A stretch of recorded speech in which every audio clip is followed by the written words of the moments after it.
안녕하세요. 최항수의 팩트체크입니다.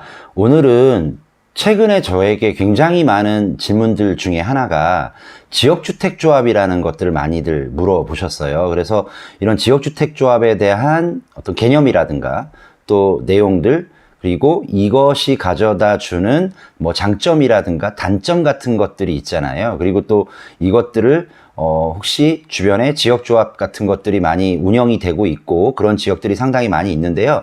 이 부분들을 우리가 어떻게 바라보고 어떻게 대처를 해야 될지, 또 나의 개인적인 어떤 투자의 목적으로서도 이런 내용들을 어떻게 생각해 봐야 될지도 같이 고민해 보도록 하는 시간을 가져보도록 하겠습니다. 먼저 지역주택조합이다 라고 얘기한다면 한마디로 결론부터 말씀드리고 이야기를 한다면 이런 얘기를 할 수 있겠죠.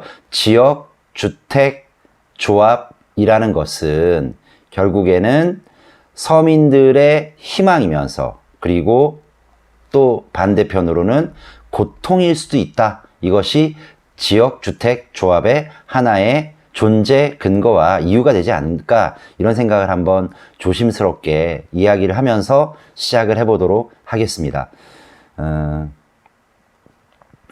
말씀을 계속 이어서 전개해서 드린다면요.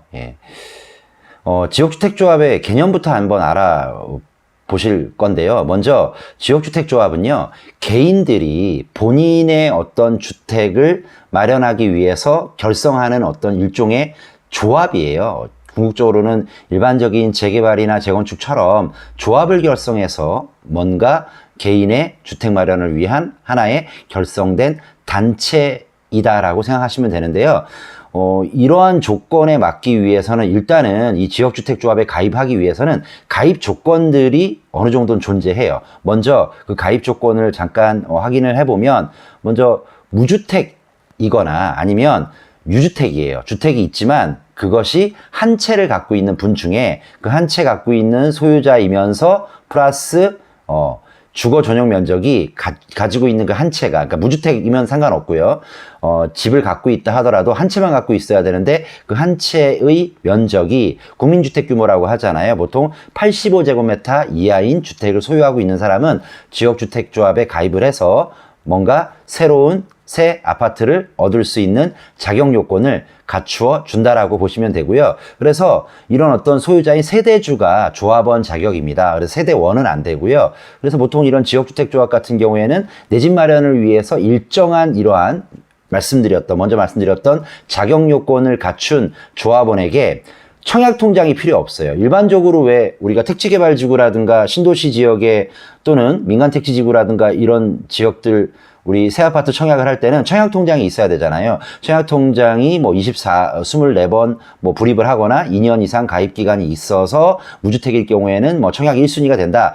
이런 자격 요건. 거기에다가 또 부양가족수라든가 무주택 기간이라든가 청약통장 가입 기간이라든가 이런 걸 따져서 청약 가점이라든가 이런 것들을 통해서 내가 청약을 해서 당첨이 되는 어떤 그런 그런 시스템을 얘기하는데, 이런 청약통장 같은 것들을 가입할 필요가 전혀 없어요. 어쨌든 각각의 지역에서 지역조합 또는 지역조합 추진위원회에서 조합원들을 모집을 하면 내가 거기다 이러한 요건, 즉 무주택자이거나 1주택의 소유자라 하더라도 전용면적 85제곱미터 이하의 주택을 갖고 있는 분들 같은 경우에는 지역조합에 내가 가입을 하면 돼요. 가입을 할 때 무슨 경쟁률이라든가 이런 것들은 없고요. 선착순 가입을 해서 끝까지 사업이 잘 진행이 되고 처음에 계약하는 계약금에다가 또 중간에 이제 발생하는 중도금이라든가 중도금 대출 이자라든가 이런 것들 이자 후불자라든가 무이자라든가 이런 식으로 뭔가 이렇게 잘 만들어서 이렇게 내가 끝까지 잘 견디면 언젠가 정말 현저하게 주변 시세보다 굉장히 낮고 저렴한 분양가로 내가 새 집 마련의 꿈을 이룰 수 있는 그런 것이 지역주택조합입니다. 지역주택의 개념을 한번 알아보았고요. 그 다음에 조합원의 자격이 있습니다. 이런 조합원의 자격은 먼저 아까 말씀드린 대로 6개월, 그러니까 아까 말씀드린 대로 무주택자이거나 1주택자라 하더라도 세대 주여야 되고, 그리고 1주택자라 하더라도 소유하고 있는 주택의 면적이 국민주택 규모인 85제곱미터 이하인 주택을 가지고 있는 분들이 이런 지역주택조합에 가입을 할 수 있고, 거기에다가 지역주택조합 소재지, 만약에 뭐 서울이면 서울, 뭐 경기도면 경기도, 인천이면 인천, 아니면 대구, 뭐 울산, 뭐 광주광역시 이런 지역에 그런 지역주택조합이 있는 그런 소재지에 6개월 이상 거주한 그런 분들이 지역주택조합에 가입할 수 있는 자격 요건이 될 수가 있고요. 또 아까 말씀드린 것처럼 전용면적 85제곱미터 이하인 1주택 소유자이거나 무주택 소유자면 지역주택조합에 가입할 수 있는 자격 요건이 되는데, 사실은 뭐 그 지역에 6개월 이상 살았다, 아니면 또 무주택이다, 아니면 주택이 있다 하더라도 국민주택 규모 이하인 그러한 분들이다 하는 이러한 자격 요건이 일반적인 청약이라든가 청약 가점제라든가 이런 것들을 통해서 내가 청약에 당첨이 되고 새 아파트를 입주할 수 있는 권리를 얻는 것보다는 훨씬 자격 요건이 좀 굉장히 간단하잖아요. 그런 면에서 본다면 상당히 손쉽게 내가 내 집 마련의 꿈, 내 새 아파트를 얻을 수 있는 그러한 입주할 수 있는 꿈을 이룰 수 있는 정말 솔깃하고 좋은 제도다라고 볼 수가 있을 것 같습니다. 그런데 이런 지역주택조합들이 이런 자격 요건이 있고요. 그 다음 알아봐야 될 것들은, 내가 일단은 지역조합에 가입을 하잖아요. 그러면 끝까지 내가 지켜야 되는 하나의 룰이 있어요. 그것을 조합원 자격 유지라고 이야기를 할 수가 있는데요. 그 조합원 자격 유지는 먼저 지역주택조합 설립 인가 신청, 그러니까 조합을 이제 인가를 받기 위해선 조합 설립 인가 신청을 이제 해당 조합에서 할 거잖아요. 그때 그 이후에 원래 내가 살았던 6개월 뭐 이상 살았다라는 어떤 그 해당 지역의 뭐 인근 또는 그러한 해당 지자체 지역에 거주 요건 6개월이 있었잖아요. 그래서 이것을 조합 설립 신청 인가일 이후에, 그리고 거주지를 만약에 변경한다라고 하면 과연 조합원 지위가 박탈되느냐? 아니에요. 아니고, 조합 설립인가 신청일 이후에는 내가 서울 지역의 지역주택조합에 가입을 했는데, 그리고 나서 조합 설립인가 가입한 그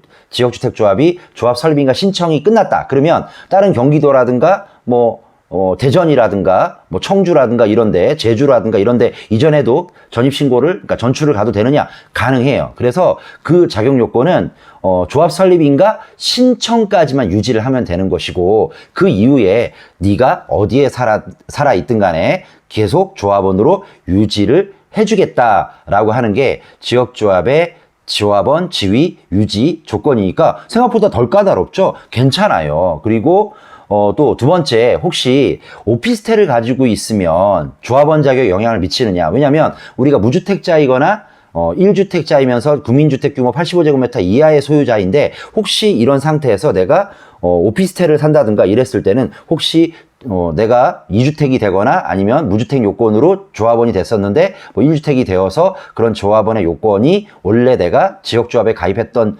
것보다 요건 자체가 변하지 않았냐라고 걱정하시는 분들인데, 오피스텔 같은 경우에는 기숙사라든가 고시원이라든가 오피스텔은 주택법상으로 결과적으로는 주택이 아니기 때문에 조합원 자격에는 영향이 없으니까 이 부분도 안심하시면 되고, 주택만 정상적인 건축물 대장상이라든가 등기부등본상에 주택으로 용도가 되어 있고 실제로 거주하는 그러한 용도만 아니라면 이런 지역주택조합의 자격을, 조합원 지위를 유지하는 데는 큰 무리가 없다라고 정리하고 이해하시면 되시겠습니다. 자, 다음번에는 어떤 내용들을 또 확인해 볼 거냐면요.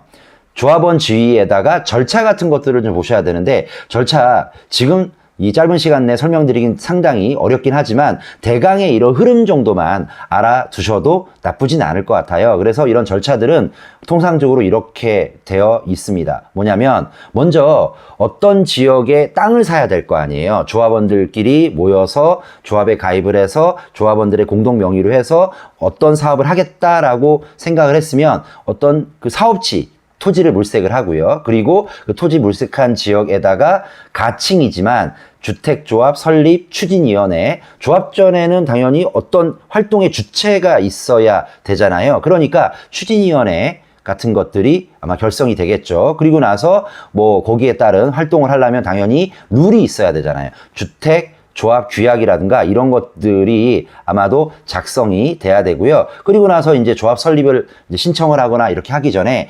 자체적으로 조합 설립 창립 총회라든가 하면서 자, 으쌰으쌰 한번 열심히 가봅시다 한번 하는 총회 같은 게 열리게 될 거고요. 그 다음에 이제 조합 설립 인가 신청을 통해서 해당 지자체에서 주택조합 설립 인가, 물론 그때는 요건이 토지의 80%를 확보를 해야 됩니다. 그리고 나서 조합 설립 인가를 받고 나서 조합 설립 인가 이후에 추가 조합원을 모집한다든가, 원칙적으로는 추가 조합원 모집이 안 되지만 이러한 기존에 있었던 뭐 경미한 변경에 수준하는 그러한 사정 변경 때문에 추가적으로 모집할 수 있는 예외 규정들이 있어요. 원칙적으로는 조합 설립 인가가 되면 2차 조합원, 3차 조합원 모집할 수 없지만 굉장히 이 예외가 광범위하기 때문에 보통은 조합 설립 인가 이후에도 추가 조합원을 모집하는데, 일단은 생각해 보셔야 될 게 조합 설립이 되기 전에 1차 조합원들을 모델하우스를 개설을 해서 모집을 하게 되거든요. 그러면 이런 개설하는 모델하우스에 가입했던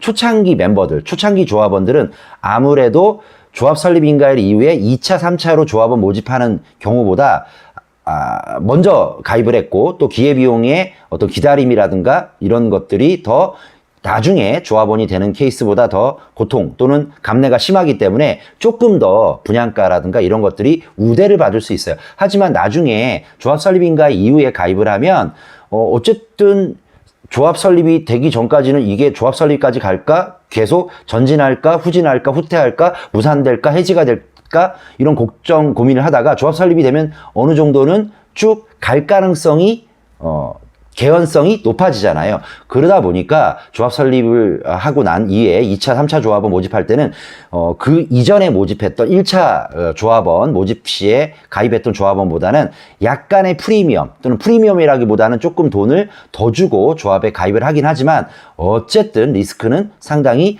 감소된 상태에서 조합에 가입하는 그런 셈이 되기도 하겠지요. 그리고 우리가 이제 등록사업자라든가 업무 대행사라든가 정식 계약을 체결하고 또 시공사라든가 뭐 MOU라든가 이런 것들을 체결하게 되어 있습니다. 그리고 나서 사업계획 승인을 받아요. 사업계획 승인 정도 되면 토지의 전체 면적이라든가 그 안에 공공적인 어떤 시설들은 어떻게 들어가고 또 녹지 공간을 어떻게 확보를 하고 총 단지 세대수는 얼마 정도이고 몇 동이 들어서고 층수는 얼마이고 면적은 어떻게 분배가 되고 이런 것들을 전부 다 사업계획 승인에 담아서 해당 지자체의 승인을 받습니다. 다만 조합 설립할 때와는 다르게 조금 동의서 요건이, 조합원들의 동의 요건이, 토지 매입 요건이 다른데요. 그때는 무려 95%의 토지까지 확보를 해야 되니까 사실은 기본적인 재개발이나 재건축 같은 이런 도시 정비 사업보다는 이런 토지 확보의 동의 요건이라든가 매입 요건이 살짝 좀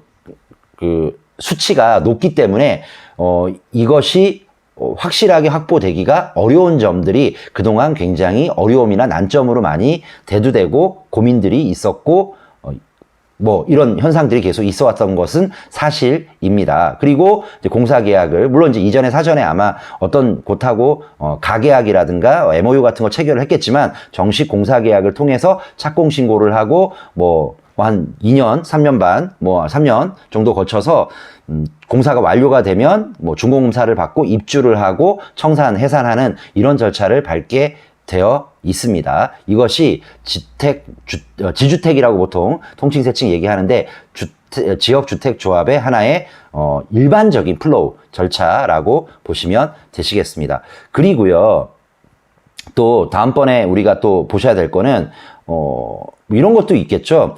이런 지역주택조합이 그동안 왜 사람들에게 여러 가지 사업 진행의 리스크라든가 뭔가 어려움이 있음에도 불구하고 왜 우리의 귀에는 솔직하게 들리는가? 뭐 뻔하죠. 다 뭡니까? 돈입니다. 돈입니다. 그래서 이런 지역주택조합을 가입을 할 때 항상 생각이 먼저 나는 것이 주택 청약통장이 필요 없잖아요. 내가 청약통장 갖고 있어도 계속 청약을 해도 계속 떨어지고 실망감 커지고 아유, 이번 생에는 내가 청약통장 갖고 청약받을 일은 없겠네. 이렇게 생각하는 경우도 우스갯소리처럼 있을 수가 있잖아요. 그런데 어쨌든 이런 지역주택조합은 가서 선착순 뭐 조합원 모집이 마감되지 않는 한 가면 내가 우대 받으면서 커피 한 잔 드시면서 조합에 가입하면 되기 때문에 아까 얘기했던 그 간단한 조건들 있잖아요. 무주택이거나 1세대, 그러니까 1주택자이지만 전용면적 85제곱미터 이내이고 6개월 이상 해당 지역주택조합이 소재한 지역에 지자체에 거주하고 있으면 되는 그런 간단한 조건이기 때문에 청약통장이 필요가 없고요. 그 다음에 청약 경쟁 순위에 관계없이 어쨌든 웬만하면 좀 괜찮은 층, 괜찮은 동을 조합원이기 때문에 배정받을 가능성이 높으니까 실제 준공이 됐어도 일반적으로 그렇지 않은 그러한 층수라든가 그렇지 않은 동보다는 프리미엄이라든가 시세 차익이 조금 더 날 수 있는 것이 아니냐 이런 생각을 해볼 수도 있거든요. 그리고 또 하나 자녀 세대 분양분보다 양호한 호수라든가 배정한 것은 좀 전에 말씀을 드렸고요. 또 하나 이게 가장 크죠. 이것 때문에 지역주택조합에 상당히 매료가 되어서 하고 계시는 거죠.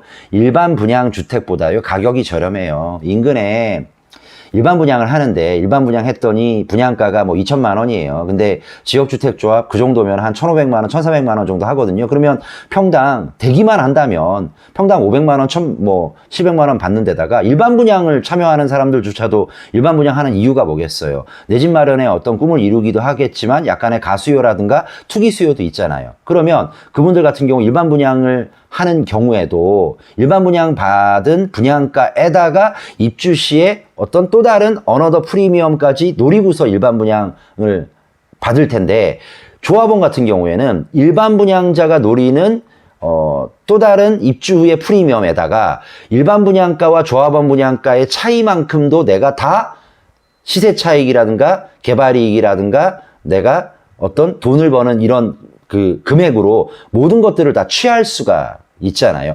되기만 한다면 정말 저렴한 금액에 내 집 마련의 꿈, 럭셔리한 좋은 아파트에 입주할 수 있는 꿈들을 이룰 수 있고 돈이 되겠다라고 생각하니까 귀가 솔깃하고요. 주변에 친구들이라든가 아는 지인들이 지역주택조합에 가입을 해서 대박났대 이런 얘기들 한두 마디 듣고 나도 그러한 운빨이 나에게도 강림하지 않을까라고 생각하는 분들이 있다 보니까 또 눈에서 달러가 또로로로 이렇게 돌아가는 만화, 옛날에 만화에 나왔던 그런 것들처럼 이런 생각이 드시잖아요. 이런 것들이 지역조합을 추진하는 하나의 동기부여이고 동력이 될 수 있는 것들 이다라고 보시면 되실 것 같아요. 그러면 이렇게 좋기만 하는 지역조합이 그러면 무조건 좋으냐? 그건 아니죠. 다 사람마다 일장일단이 있는 것 아니겠습니까? 그래서 이런 지역조합 같은 경우에는 단점들도 극명하게 나뉘어지게 되는데요. 일단은 사업이 예를 들어서 추진을 할 때 사업이 이제 지체가 되거나 딜레이가 되잖아요. 그러면 당연히 여기에 따른 에스컬레이션, 추가 분담금 같은 것들이 발생을 할 수밖에 없는 것이 주지의 사실이기도 하고요.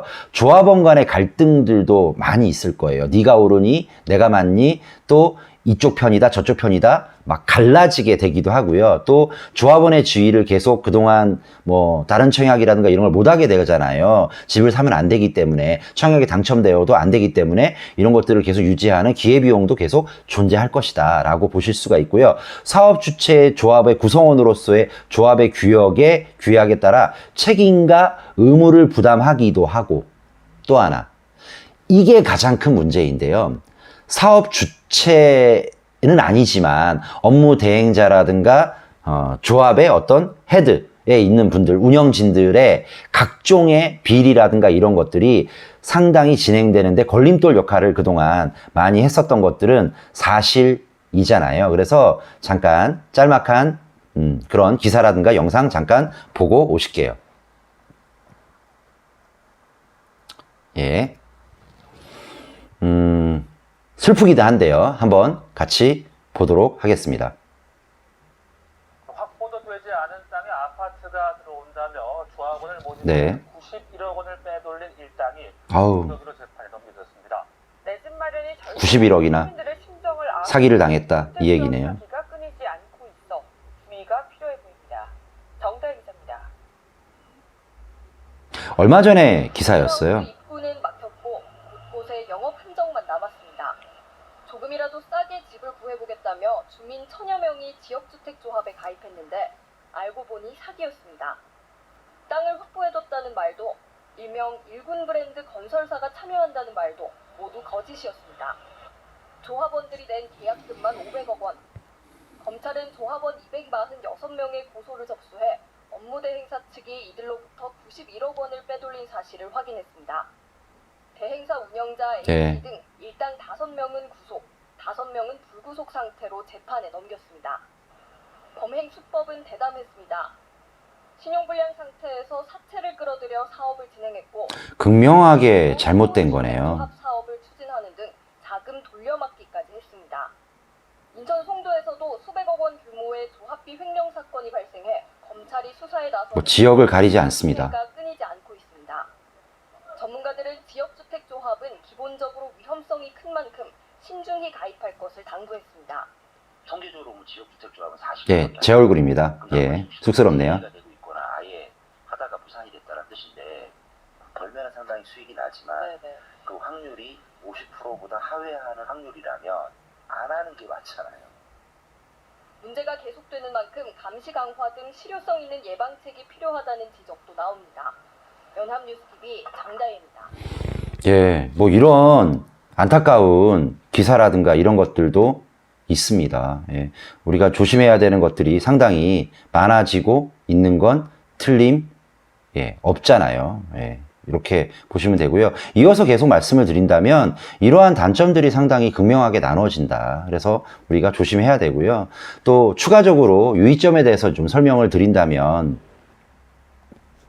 불확실한 사업계획과 사업비 등을 근거로 동호수 지정을 하고 분양가를 제시한다. 사업성은 있는데 실제 이것이 뭐 컨티뉴 될 것이냐, 뭐 고온 할 것이냐 이런 것들이 참 어려울 수도 있고요. 또 대형 건설사 내세워서 시공사가 확정된 것처럼 홍보를 한다든가, 그 다음에 이미 인가받은 조합이 있는데도 불구하고 또 조합원을 모집을 해서 중복 조합 설립이다. 그러니까 조합이 막 2개씩 있는 거예요. 그러면은 당연히 치고받고 싸우고 하고 뭐 도대체 내가 누구를 편을 들어야 될까 잘 모르겠다 이런 생각을 해볼 수도 있잖아요. 그리고 매입이 불가한 어떤 국공유지라든가 일반적인 재개발 재건축 하고 있는 그런 토지를 선정해서 조합원을 뭐 모집을 뭐 별도로 또 한다든가. 그러니까 재개발 조합이 따로 있고 지역주택 조합이 따로 있고 하는데 조합원 홍보 시 홍보하는 내용은 사업 계획안이지 확정된 안은 아닌데 이걸 믿고 내가 투자를 하는 것이 또 잘못되는 경우도 있을 수가 있잖아요. 그리고 동호수 지정이라든가 분양 가격은 분양 승인 때 실제로 확정이 되는 것이지 실제 모델하우스 해서 조합 가입할 때 그것이 모든 것들이 픽스된 것이 아니다. 그리고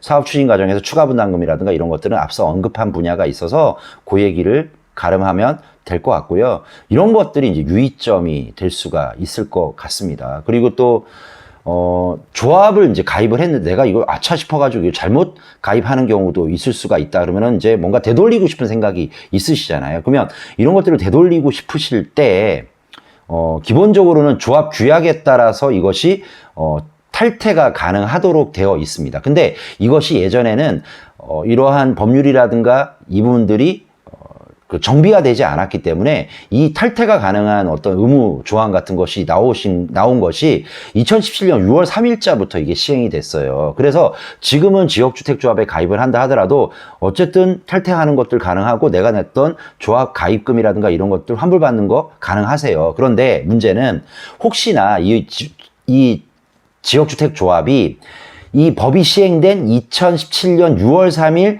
이후에 조합 설립이 됐던 지역들은 법률이 새롭게 만들어지기 이전에 지역조합이 있었던 지역들은 이 현행 조합 가입이라든가 탈퇴를 통해서 내가 투자했던 돈을 환불받는 것이 의무조항이 아니에요. 뭐 조합의 의사결정이라든가 이런 거에 따라서 돌려줄 수도 있고 안 돌려줄 수 있고, 그다음에 사업이 계속 진행이 된다면 뭐 계속 지연이 되고 뭐 기다리기만 하는 오랜 세월 그런 것들이 있는 건데, 어쨌든 2017년 6월 3일 법이 시행된 이전에 이미 조합 설립된 지역들은 이거를 돌려받을 수 있는, 강제할 수 있는 법적 근거가 굉장히 낮기 때문에, 미약하기 때문에 상당히 더 어렵다. 만약에 2017년 6월 3일 이후에 조합 설립인가 받은 지역들은 조금 이런 것들을 한번 생각해 볼 수도 있겠지만, 또 이거를 또 환불해달라고 얘기하기 대단히 어려워요. 왜 그러냐면 아직까지 나에게 희망을 계속 가지고 있거든요. 그러면 내가 이거 환불을 했는데 지금은 지지부진한데 좀 시간이 지나면 어쩌면 내가 이것도 환불 잘못 신청하는 거 아닐까? 어쩌면 이거 될 수 있는 거 아니야? 분명히 계산기를 두드려 보면 적어도 내가 여기서 몇 억은 벌 수 있을 것 같아. 제대로 되기만 한다면, 입주만 하면. 그런데 내가 잘못 판단해가지고 지금 가입했던 걸 탈퇴를 하면, 심지어는 탈퇴한다고 하니까 업무 대행자라든가 아니면 조합에서는 뭐 잘 가. 뭐 다른 너 말고도 가입할 사람 되게 많거든? 그리고 네가 탈퇴하는 만큼 일반 분양하면 조합의 사업이익이 커지니까 다른 기존에 있던 조합원들 끝까지 견뎠던 분들은 또 광영을 보는 시절도 있을 거야. 뭐 이런 식으로 얘기하면 그 얘기가, 이게 내가 머리로서는 그게 말도 안 되는 얘기야? 나는 커트하고 싶지만 가슴으로서는 그게 틀리다라고 말씀하고 부정하기는 어려운 느낌들도 있거든요. 그래서 그런 부분들이 참 쉽진 않아 보입니다. 그래서 이런 것들도 있고 또 다음 챕터를 좀 얘기를 해본다면 뭐 성공률이요. 따져보니까 아까 연합뉴스 TV에서는 제가 한 40% 얘기했는데 이거는 뭐 오랫동안 기다리는 경우를 얘기하고 비슷한 동일한 시점에 출발을 했을 때요. 국민권익위원회에서 나왔던 자료가 있어요. 이 자료들도 제가 이번에 이 영상을 좀 준비를 하면서 정말 뼈저리게 깨닫는 건데 정부도 그렇고 국회에 정신 좀 차려야 됩니다. 예? 그동안 뭐 재개발 같은 정비사업뿐만 아니라 이런 지역주택조합에도 굉장히 많은 피해자들이 양산되고 했었거든요. 그럼에도 불구하고 싸다란한 이유로 견디고 아무 말도 못하고 어디 가서 하소연도 못하고 그냥 내가 잃어버린 돈이 돼서 가슴을 쥐어뜯는 이런 역할들만, 그런 피해자들만 있음에도 불구하고 이것이 조합이라든가 업무 대행이라든가 내가 욕심을 부려서 조합에 가입했던 조합원들의 모든 책임이라고 돌리기에는 제가 본 법률도 미비하기도 하고요. 심지어는요, 뭔가 지금 진행이 어떻게 되고 있냐, 현황이라든가 이런 것들을 알고 싶을 수도 있잖아요. 내가 가입하기 전에라든가 주변에 있는 뭐 분위기라든가 다른 지역 조합도 인근에 많이 또 보통 같이 몰려 있는 경우가 많으니까 그런 것들을 좀 알고 싶은데 현장에 가서 현장에 있는 목소리밖에 내가 뭐 그 사람을 신뢰할 수 있든 없든 간에 조합이라든가 인근에 있는 지역에 있는 중개사님들이라든가 이런 분들을 통해서 듣는 것이 사실은 그렇게 좀 넓은 숲으로서 어떤 문제점을 조망할 수 있는 상태가 아닐 수도 있잖아요. 그러면 뭐 정부 측에서 여기는 조합 설립까지 됐다, 여기는 사업 시행, 그러니까 사업 실시 계획까지 받았다, 아니면 인제 뭐 구역 지정되었다, 인제 조합 뭐 설립인가 신청됐다. 뭐 이런 얘기들을 좀 해주면 좋겠는데 그것도 없고요. 그리고 어디가 추진되는지도 그 다음에 추진됐을 때 얼마만큼 그 성공의 어떤 좋은 결과를 얻었는지 잘 모르는데요. 전혀 상관없는 국민권익위원회에서 이 통계가 나온 게, 이 절차가, 이 자료가 나온 게 각각의 지자체에다가 국민권익위원회는 어느 정도는 또 파워가 있으니까 달라고 해서 현황 파악을 했던 모양이에요. 그런데 지금 보잖아요. 그 매년요, 2월달이나 3월달 조금 상반기 중에 초쯤에 각각의 주청이라든가 이런 지자체에다가 당신네들 관내 지역조합 운영하는 어떤 그런 실태를 조사를 해서 본청이 시청으로 올려라고 공문 같은 게 시행되는 건 봤어요. 근데 이 공문이 시행이 돼서 어디가 어떻게 추진되고 이런 것들을 국민들에게 아니면 시민들에게 알려야 되는 알 권리에 대해서 부응할 그러한 내용들도 있는데 그런 것들은 조사만 하고 맨날 뭐 하는데 공표되거나 뭐 알려져 있지도 전혀 않고 있고요. 이럴 정도인데 과연 재개발 재건축 같은 경우는 서울시 같으면 클린업 시스템이라든가 뭐 서울시가 아닌 지역들은 뭐 추정분담금 뭐 시스템이라든가 이런 것들을 통해서 어느 정도 재개발 재건축은 투명하게 공시가 되어 있는데 지역주택조합은 말 그대로 깜깜이로 추진되는 듯한 느낌을 지울 수가 없어요. 법률도 미비고 그 다음에 알려줄 생각도 안 하고 지자체라든가 정부의 노력도 부족한 것이 수많은 어떤 피해들이라든가 투명하지 못한 깜깜이에 대해서 이런 모든 현상들을 야기하고 있는 원인 제공자다, 원초적인 이런 생각이 들고요. 국회도 정부도 지자체도 이런 부분에 대해서는 조금 더 신경을 썼으면 하는 조그만 바람을 더 가져봅니다. 다음에 있는 내용들을 다시 한번 계속 본다면 결국에는 이 지역조합이요, 뭐 재개발이라든가 이런 정비사업들하고 비교하는 경우가 많이 있는데요. 가만히 보면 이런 재개발이나 정비사업하고 다른 점은 이런 거예요. 하다가 끝끝내 무산이 됐을 경우에 결과가 좀 다른데요. 일반적으로 재개발 같은 경우에는 이렇습니다. 재개발은 조합원이 되려면 어떻게 해야 됩니까? 내가 어떤 빌라라든가 주택이라든가 상가라든가 이런 것들을 매수해야 되거든요. 사야 돼요. 사야 되는데 사업 진행이 실패가 되면요. 뭐 조합이 없어졌다 이거예요. 뭐 공중분해됐다. 그래도 뭐는 남아있냐면 없어지더라도 내가 뭔가를 주택의 소유권 등기를 넘어와서 이제 소유권자가 되는 게 조합원이 되는 길인데 하다가 없어지면 집이라도 남아있고 등기부라도 남아있거든요. 근데 이 지역주택조합 같은 경우에는 하다가 조합원이 되어서 뭔가 잘 추진이 안 되는 경우도 피치 못하게 있을 수도 있고 그 확률이 적든 많든 좀 높을 수도 있잖아요. 그러면 그것이 부동산이 아니라 내가 투자한 것은 어떤 지역에 내가 새 아파트를 분양받을 수 있는 마치 분양권처럼 조합원이라는 이름 하에 분양받을 수 있는 분양에 대한 권리를 산 것이기 때문에 하다가 이게 무산이 되면 정말 아무것도 안 남아요. 그냥 뭐 반 정도 아니고 3분의 1 정도 건들 수 있는 것도 아니고 제로가 돼버리거든요. 그러면 권리를 매수하는 것이기 때문에 아무것도 남지 않습니다. 결론적으로 이런 주택 지역조합, 지주택이라고 하는 이런 것들에 대해서 결론을 내린다. 고민하고 또 주변에 이런 얘기 들어보고 혹시 이러한 제한이라든가 이런 게 있다면 지금 기껏 해봐야 한 20%, 22%밖에 안 되거든요.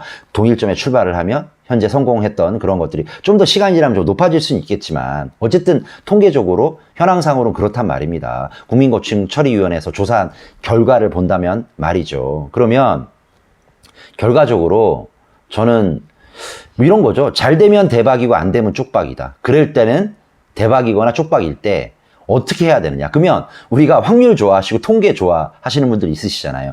그 확률이 20%대다. 그러니까 대박인 확률이 20%고 쪽박인 확률이 예를 들어서 뭐 한 70 한 8%다. 그러면 우리 어떻게 해야 됩니까? 대박이 났던 22%나 한 20%를 위해서 배팅을 해야 되느냐? 어차피 인생은 배팅의 연속이야. 한번 가는데 한번 갑시다. 고고싱 합시다. 이렇게 하는 게 맞습니까? 아니면 비록 에이 그렇게 속이 좁아가지고 어떻게 돈 벌어? 라고 하는 그런 핀잔이라든가 내 마음에 또 다른 내 마음의 자아가 외치는 대로 야 그래도 돈 벌 수 있는 기회가 많지는 않잖아. 한번 해봐. 이런 얘기들을 들어야 됩니까? 아니면 기존에 생각했던 나의 성실하게 여태까지 내 삶을 살아온 그러한 분들의 기본적인 내 삶의 코드대로 뭔가 주저하고 좀 더 깊이 생각해 보는 게 낫겠습니까? 과연 이 영상을 보시는 분들은 어떤 선택을 과연 하시겠습니까? 초기 가입비 보통 2,500에서 한 3,000만 원 정도 되는데요. 이렇게 하세요. 그러면 잘 모르겠다 그러면 꼭 하시고 싶다. 그러면 나에게 초기 가입비 조합원이 되는 가입하는 모델하우스에서 가입 계약서 쓰는 가입비가 보통 2,500에 3,500 정도 한 4,000 가까이까지도 가는데 그 돈이요. 내가 이거 없어도 나 살아. 나는 큰 문제 없어. 하지만 없어도 살지만 배팅했을 때 나중에 설령 이게 제로가 되는 한이 있더라도 내 인생은 그렇게 큰 타격을 받지 않아 라고 한다면 뭐 알아서 하십시오. 그런데 예를 들어서 그 돈이 어떤 분들은 이거 작은 돈은 아니지 않습니까? 그 돈이 내가 이 돈을 투자를 했다가 잃어버리면 너무너무 마음 아프고 속상하고 또 내 삶이라든가 생활에 큰 타격이 될 것 같은 분들이라면 아무리 잘 되면 대박이라 하지만 기각하는 게 맞습니다. 이렇게 말씀드리는 게 지역주택조합을 가장 잘 이해하는 하나의 마음가짐이 아닐까라는 생각이 듭니다. 그동안 이런 부분에 대해서 굉장히 최근에도 많이 또 제가 출연한 방송이라든가 인터뷰에서도 많이 대두가 됐던 부분들도 있고 실제로도 드문드문 잊을만 하면 물어보신 분들이 제 주변의 지인들이라든가 이런 분들 많이 계셨기 때문에 오늘 이 부분들을 어떤 식으로든 정리하고 넘어가자란 마음으로 이 영상을 한번 준비해 봤습니다. 잘 한번 곱씹어서 생각해 주셨으면 좋겠습니다. 자, 오늘은 여기까지 하고요. 다음번에 영상으로서는 좀 더 좀 호흡이 길었습니다. 오늘 저도 충분히 알고는 있습니다만 어쩔 수가 없었네요. 디테일하게 설명 꼭 해주고 싶고 이번 설명으로 좀 부러뜨릴 정도로 확실하게 전달해주고 알려드리고 싶었던 제 신심은 이해해 주시고요. 좀 더 핫하고 짤막하고 그런 내용으로 좋은 내용으로 다시 찾아뵙겠습니다. 지금까지 최항수의 팩트체크였습니다. 건강하십시오. 고맙습니다.